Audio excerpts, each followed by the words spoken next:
Welcome to Formed, where each week we navigate a relevant topic or question through honest conversations. We are three pastors with three different backgrounds on staff together at Irving Bible Church in Irving, Texas.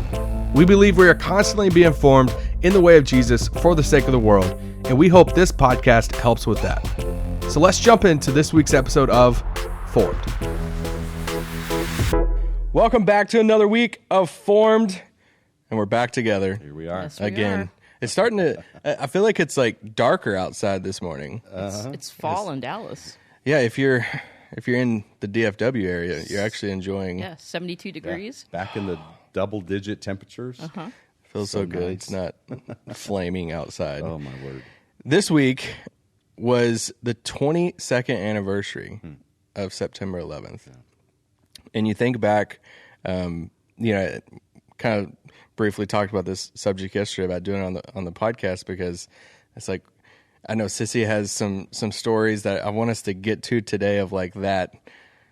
When you look at these big days, I don't want to say big days, big's the wrong word for it, but these days that we're like, man, where were you? Yeah. Where were you on these days that we have these handful of moments that we could all collectively say like, hey, where were you when that happened? And, unfortunately, we live in this broken world that we're probably going to have some more of these days as time, go on. And so today's episode is kind of like two parts for us to kind of look back on 22 years, what was going on in 9/11 then, and the response through faith back then, but also a little bit of kind of like, hey, when this, for lack of a better term, when this next day comes. Right. And part of that, I think, Isaac, as you were talking, it just made me think of the reality that, like, the significance of 9/11 for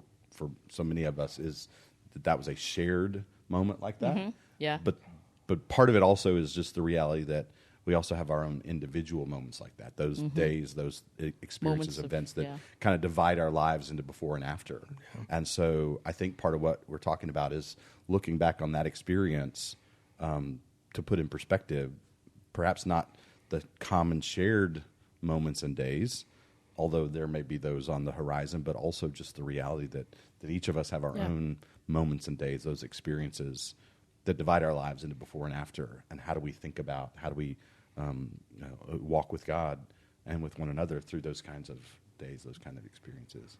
Yeah. That's good. Yeah. So I kind of want to start there, 22 years ago, where each of us was at. I'll go first because mine's quick. I was in fourth grade. Yeah. So just wanted to throw that out there. Do you remember it? I do remember it. Yeah. I was in fourth grade, Mr. Bland's class, and just the classic of like somebody coming in the door, hey, you need to turn your TV in class. And I just remember like that old wide TV, that's like on the cart, on the cart. And we just didn't do anything the rest of the day. We just watched this TV and we like switched classes, watched the TV. Wow. Yeah. And I remember so many things about my dad was like doing a landscaping job that day. So I like left school and then was with my dad just like listening to it on the radio, then going home, watching TV until I went to sleep, and the news and all of that. But outside of that, I was in fourth grade, so Yeah. I'm assuming y'all weren't in fourth grade. I was a little bit past fourth grade. Okay. I Grade was school? less past High fourth school? grade than he was. Less past fourth grade than me. You're probably in high school, I guess. I mean, Yeah, high school. Yeah, that's right. okay, so who wants to go next? You go. Do you want me? Okay, Yeah. so I was in seminary at the time, finishing up seminary. And so I just very distinctly remember Kim and I were living in this little duplex in Lakewood in Dallas. And I was standing in the living room ironing my shirt to go to school. I was working at the seminary and finishing up my studies. And so I was preparing to go to work and had the Today Show on and saw the shift in the broadcast of the Today Show from their regular programming to what's happening in New York. And so I was watching it kind of play out somewhat in real time, but also like, I need to go. I got to get out of here. I got to get to work. And so by the time I left, the second plane had hit the second building, and I stopped at, I'll never forget, at Benny's Bagels in Lakewood. And, for the next 2 decades, anytime I'm back in that spot, being in that room, smelling the smell of Benny's Bagels, like, just takes me back to that day. Because I was in there and they had the radio on when the first tower fell. And left there, drove to the seminary, went to my office with some colleagues, and we actually rolled in a TV on a cart, and we're watching the TV, and then saw when the second tower fell. And so very distinct memories of exactly the moments in the sequence of the day. Yeah, so I was in New York City on 9/11. I was downtown. So I lived in an apartment, high-rise, just across the river in Jersey City. And we had this beautiful view of the New York City skyline and the towers and all that. And I had interned over the summer. That summer, I was in business school at the time at NYU. And so I had interned over the summer at this investment bank downtown. And school had just started. It was the first week of school, so it's my second year. I'm about to graduate in May. And I'd interned there as a trader, which is so different than what I do now. But and I was going to pick up a reimbursement check or something like that, and then talk to them about I had this job opportunity. I was just locking in for after graduation. So super excited, this really lucrative opportunity I'm going to get now after this internship. So I went to the office, which I take the train into the World Trade Center and then just walk a block to the investment bank. And so I go pick up the check, and then I thought it was this beautiful day in New York City that day. I distinctly remembered the sky was so blue, the sun was shining, perfect temperature. So I thought NYU's 12 blocks from the Trade Center. I was like, well, I'll just walk over. It's so nice. I got a little bit of time before class. I won't take the train. Otherwise, I would have been in the Trade Center. And so I walk back. I'm probably 5 or 7 blocks or so from the Trade Center, and everyone starts looking up. So I'm walking away from it. Everyone's looking up, and I turn around, and we see that the first plane has crashed. But from the ground, it looked like that just might be a commuter plane. No one thought in the moment it was a terrorist attack. So we kind of stop. We look up, and man, that's crazy that someone crashed their plane into the Trade Center. And you think, fire and ambulance will be on the way, and everyone just started going about their day. So I got to class, and we're in class, and I think maybe 30, 40 minutes in, someone pulled up CNN on their laptop, and we hear that the second plane has crashed into the towers. And that I don't remember distinctly, but something about a plane in Washington, D.C., and I think it was the Pentagon, that had already happened. So at that point, the prof was like, all right, class is dismissed, just go home. And I walk outside, and from 35 minutes before when I had entered the building to now, completely different. New York City just looked like a war zone, and I'd never seen anything like that. People were screaming and running, and you could see the towers from NYU, and you could see that they were on fire, that the buildings were burning, and you could smell it and all of that. And I remember looking at this police officer because he's going to know what to do. He's going to tell me where to go or what's going on. And I looked at him, and he just had this look of fear. And he said, just run, run. And that's when I realized, this is really bad. And I didn't know what was going on. Is this the end of the world? What's happening here? That's how, it was just so... it was completely this out-of-world experience. I'd never seen anything like this in my life. And so I ran over to another one of NYU's buildings where my best friend Mary was working and going to NYU part-time. So ran over there to see if she was okay. And so she's there, and she's like, are you okay? I'm okay, and all of that. And then we walk outside, and this woman's on the street just she doesn't know what to do. She's just crying. And police officers are around her, picking her up, telling her to run. So then we found 2 of our other friends, and we were like, what do we do? We just got to, because now NYU's shutting down campus, and they're saying it's chemical warfare, stay in the building or go to your dorms, do not be outside. Nobody knows what's happening. So we just thought the safest place to be right now is to go to New Jersey, which I've never said in my life other than that moment, but I think it was true. So we're trying to get back to New Jersey. And they'd shut down all public transportation. So we go over to the train station, the subway station, and it's not running. There's no cabs, like no vehicles are out. I don't know how that happened, but nothing was moving on the streets. And there's now ash coming down, so the cars are blanketed in ash, and people are covered in ash. And we somehow figured out, or actually a friend of ours figured out, like, okay, the ferries are still running. If we could get to the ferry, we can get out of here. So we walked like 30, 40 blocks to Midtown. And it was just another, again, like a really surreal experience because I'd never seen New York City so full of life and like energy and always bustling.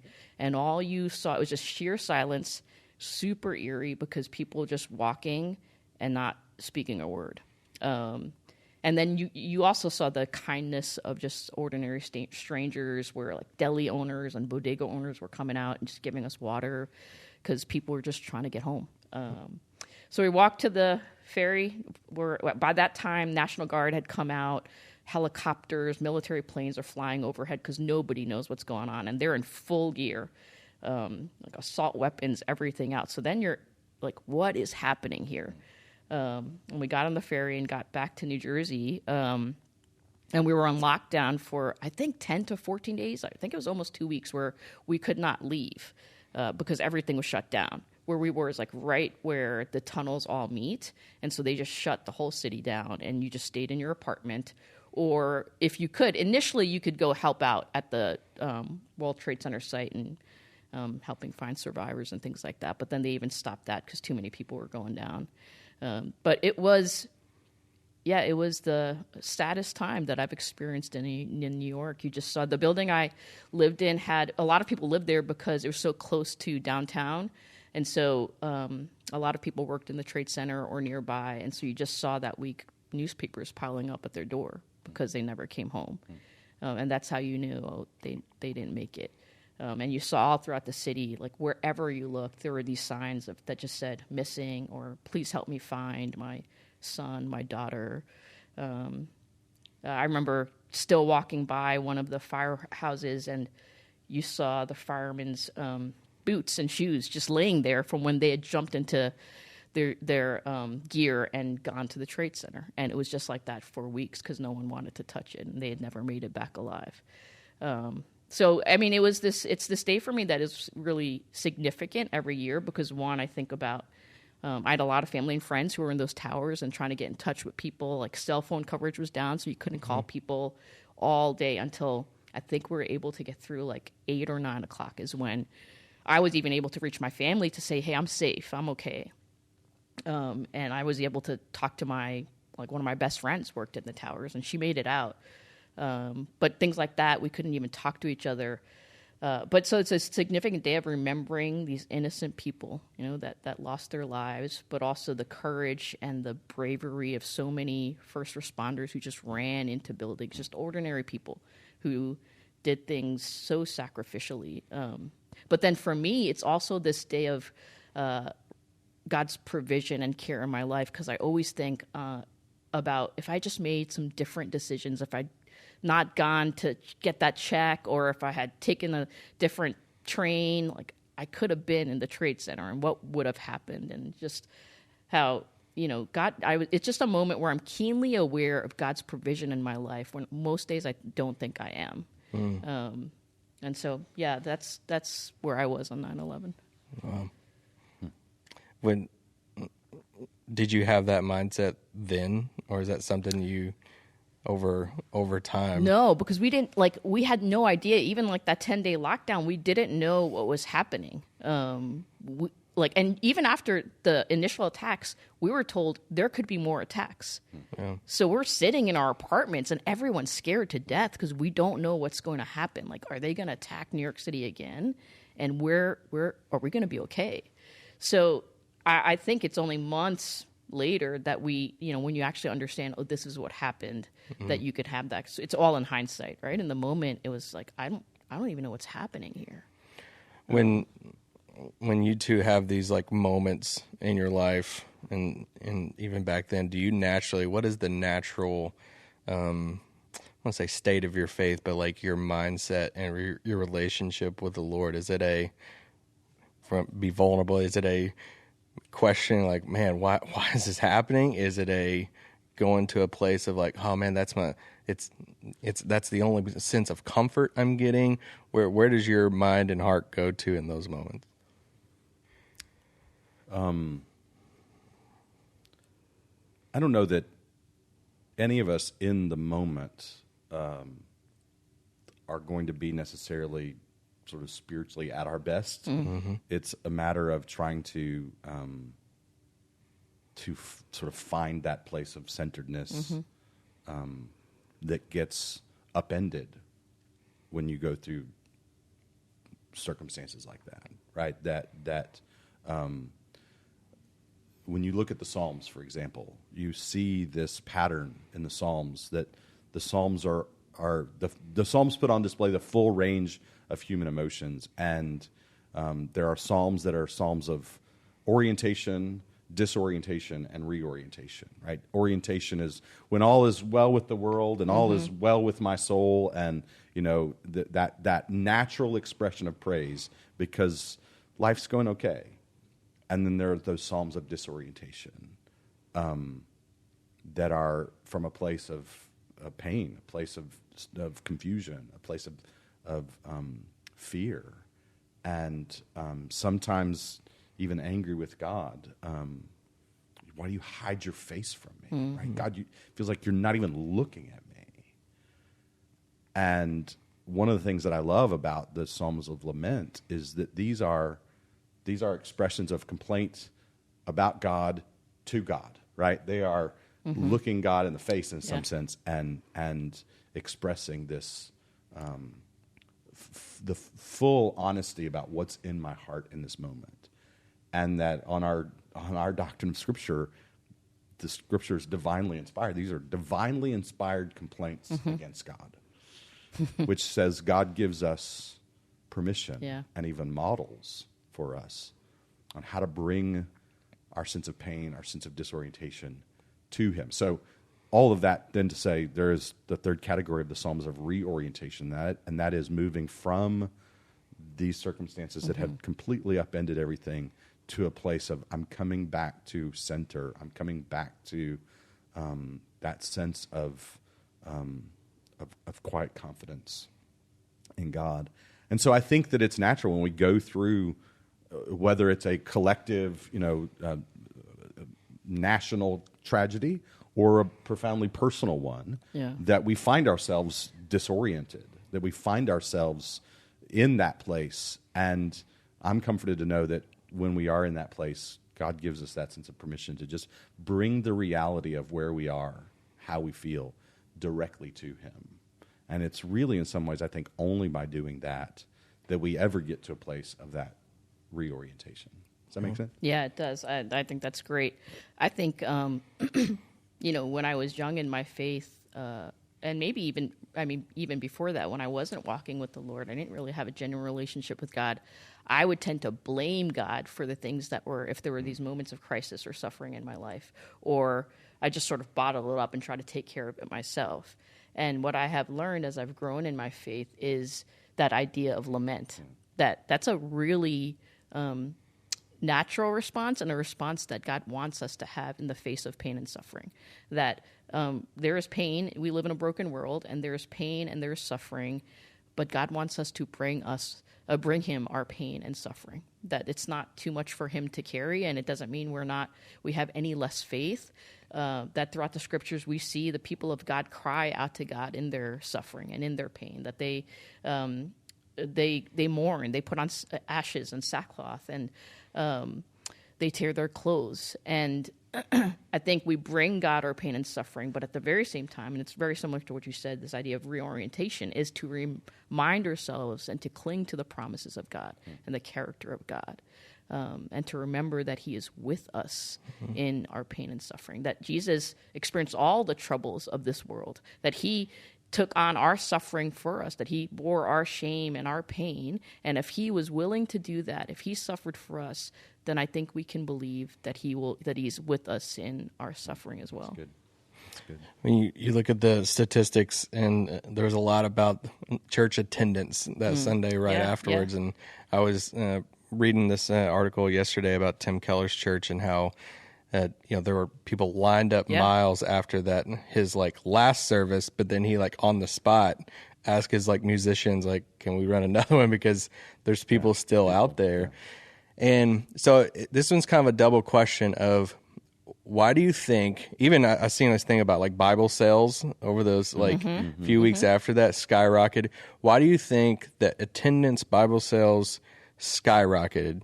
But also I was looking at a Barna study of it that was taken in November of that same year, and the numbers have went back down. So why did it skyrocket? And then what makes it so easy for it to come back down? So, I very distinctly remember not what he said, but his pastoral presence. That is Andy, our pastor at the time at IBC. So Kim and I were part of IBC, and Andy's sermon post 9/11 was just incredibly powerful. But I don't remember what he said. The power was in that sense of showing up as a pastor and being present with us, that sense of his steadiness in the midst of this incredibly disorienting, fearful, right?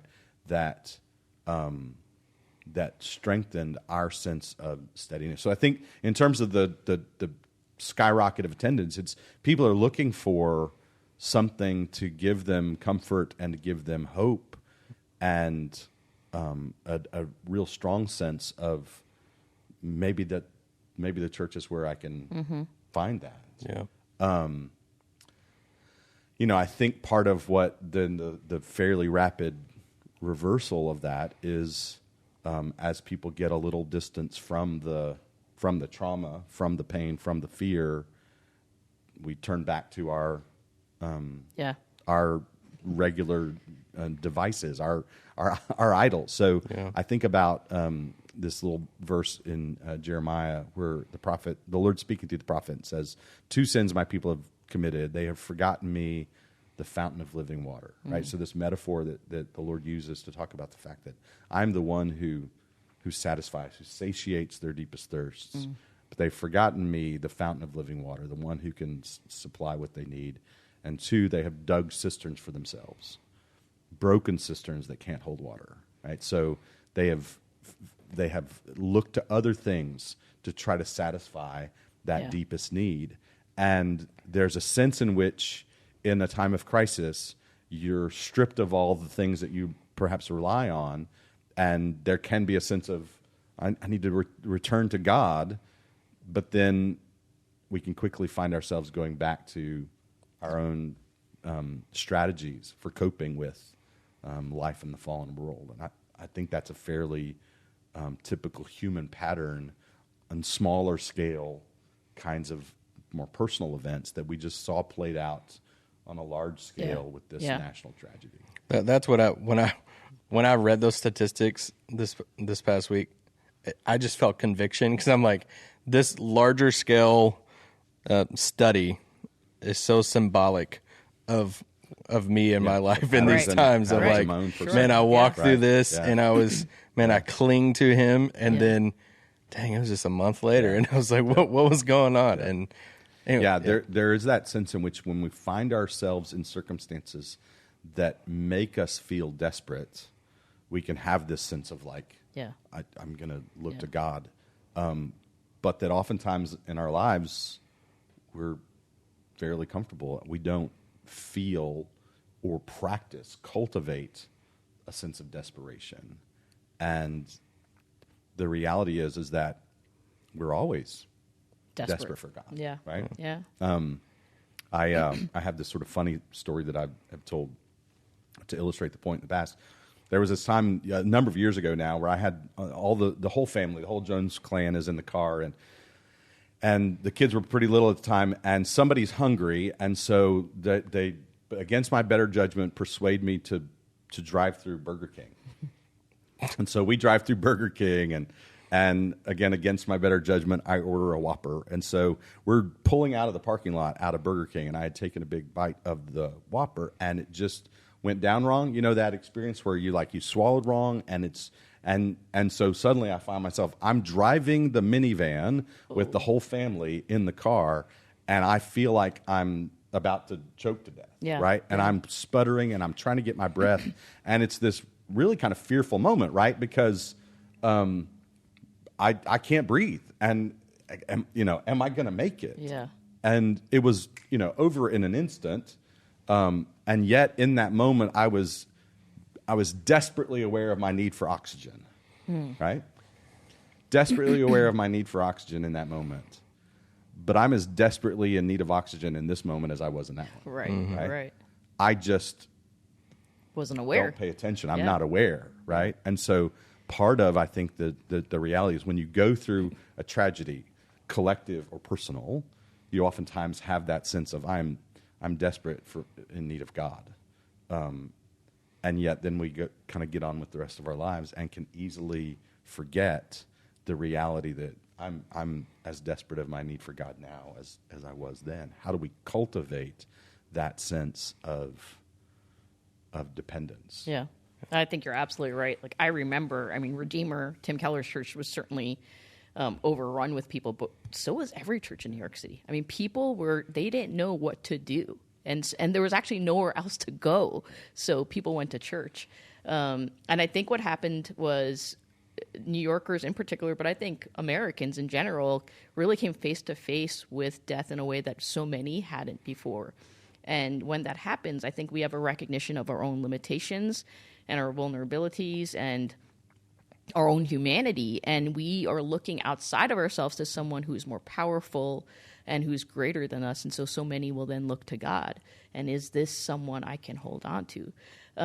And I think the other part of that is, like, it created such chaos and instability that then you're looking for, where do I have my peace? Where do I find stability? Because the things I was holding on to sure aren't working right now. But you get, as you said, you get far enough from that event, then you begin to forget. We just so easily forget. And you start trusting in these lesser things that, my financial standing, my career, these other relationships, they can hold me. They can satisfy me. And, I think that's often what happens to us in these mini crises of our lives. If we fast forward, if we take this episode and we use this episode as a tool for the next big day, personally, or on a bigger scale, and somebody's like, hey, they're going to listen to this episode and they're asking all the questions, they're saying, what do? I don't know what to do. What would you say? Yeah, so I think we said some of it earlier, but I think oftentimes when we're in the midst of suffering as followers of Jesus, there's this way of thinking that if you're to really hold on to your faith, you got to just grin and bear it. But I think the scripture shows that we can lament, that it is good and right to cry out to God and to tell him how we're feeling in the midst of our pain and agony, to bring that pain to God because he can more than handle our pain, but then to also cling to his promises and his character.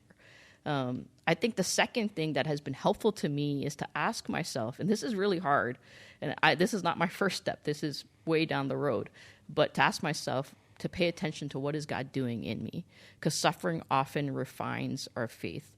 Peter uses this illustration in 1 Peter 1 where he compares our suffering to the fire in a furnace and our faith to gold. And what he's saying is that just as gold is refined in the fire, so our faith is refined by suffering. That gold is put through the fire and it's softened and it's melted so that then the goldsmith can sort of skim off the impurities from the gold. So it separates the gold from the impurities. In the same way, suffering refines us by removing those impurities, those things that we're clinging to, our desire for control or power or comfort or need for approval, to say, what are we really trusting in? What are we really trusting in? I think even about 9/11, and one of the things that happened from 9/11, apart from even the actual day, was months later, and this was the entire country experienced this, but particularly in New York City, there was an economic downturn. And so this huge recession hits. People are being laid off. People are losing their jobs. I had this great, this lucrative job offer from this investment bank. This is what I went to, like one of the best business schools, the most expensive business schools. I had this like mortgage of a debt, and I'm coming out with nothing. Like this lucrative job offer that I thought was everything is just so quickly taken from me. And I was in the pit of despair, thinking like, what am I doing? Like, God, what are you doing? Because like I had all these things that I thought I was supposed to want, and now they're gone. And I don't even know how we're going to make it financially.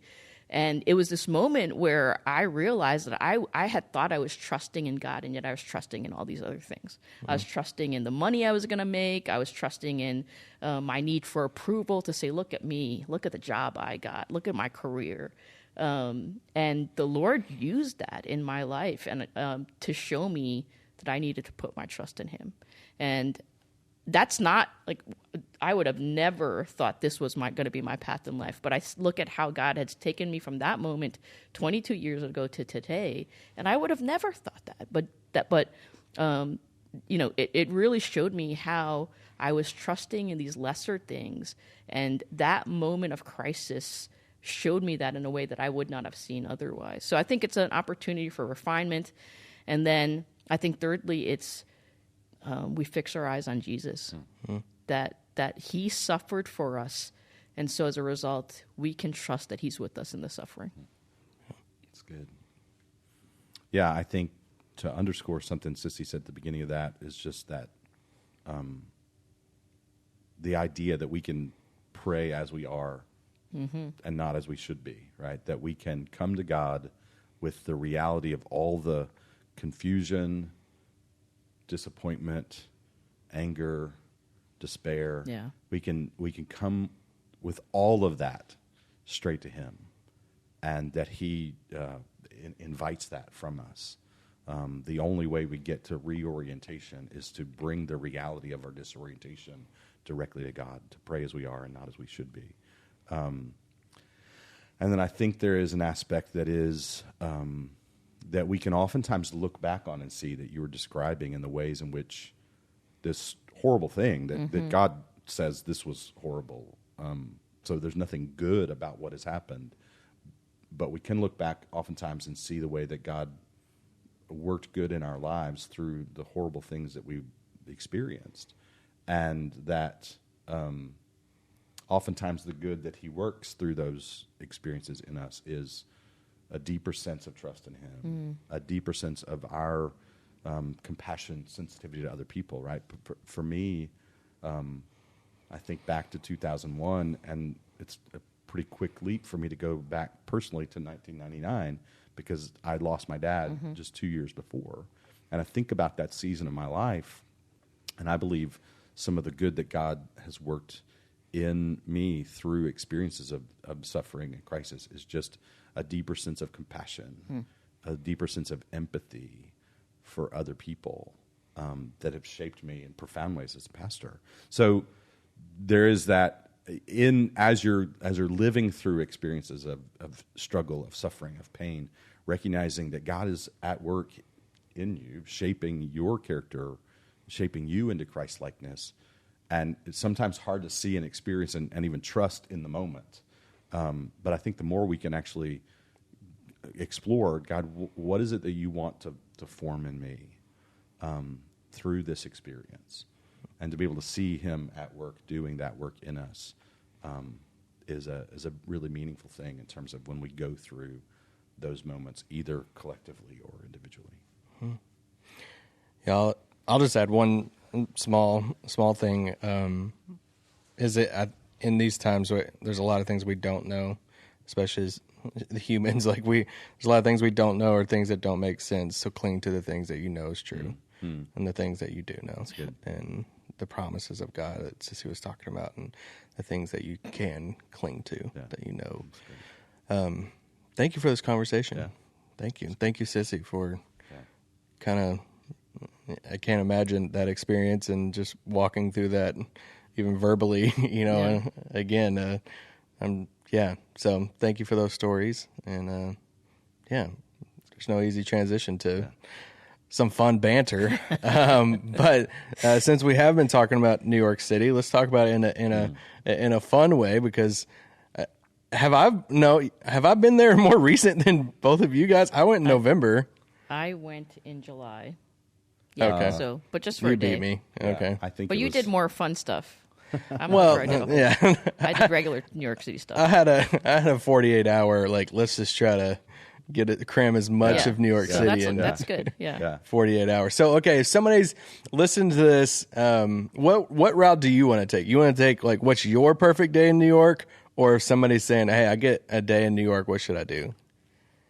So I'm not good at, like, I get a day in New York, what should I do? Because, like, I haven't been there in so long that I'm like, I don't even know anymore. Like, All right, tell I us know what yours I then. want to do. Yeah, what do but you want mine to are, do? Like, specific to, like, growing up there and going to college there. And so, like, I want to go to Mamoun's because that's where I would go in grad school. Wait, what is this? It's like this falafel place. Okay. I need to tell Pearson about it. Like, for you should sure. check this out. Yeah. So it's this total dive, but it's one of my favorite places, and that's where we would go, like, late night. And it's cheap, but it's the best falafels in New York City. Nice. So things like that. I think if I was to now go, I always try to take in a show because there's just no better place to watch than on Broadway, to watch a show than on Broadway. I think hanging out in Central Park is one of my favorite things to do because it's just in the middle of the city is this beauty, and that's the stark contrast in some ways is really something that I enjoy. Walking the High Line is fun too. Those are some things. And what I like in New York City is just the diversity and the quality of food and restaurants. And so always looking at, well, what's the newest restaurant that I can go to? So it's not like I have these standard places because most of my standard places are cheap eats because I was there in grad school. Yeah. But more, here's what's like up and coming, or here's what just made the James Beard list and I want to go check this place out kind of thing. You act like I know. Do I supposed to know who James Beard is? You haven't been watching the Food Network enough here lately, Isaac. Yeah. We'll- You got to watch some more. That Food is, Network. it's like, I think, like, I came from a small town, and it's like you think about the big city, and, like, man, you can have any restaurant that you can possibly imagine. Yes. So it's like any big city, but then times it by 10 with New York of, like, any type of style.